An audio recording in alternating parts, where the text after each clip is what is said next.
Rain పడితే మట్టి మంచి స్మెల్ ఎందుకు వస్తుంది?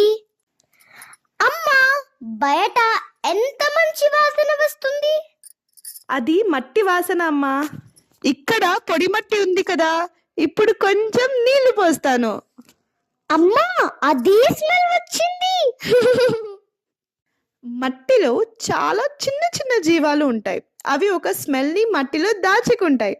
పొడిగా ఉన్నప్పుడు ఆ స్మెల్ బయటికి రాదు.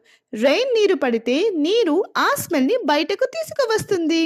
అందుకే మనకి మంచి మట్టి వాసన వస్తుంది. ఎండాకాలం తర్వాత వచ్చే మొదటి రెయిన్ లో మట్టి చాలా పొడిగా ఉంటుంది. అందుకే అప్పుడే స్మెల్ ఎక్కువగా వస్తుంది.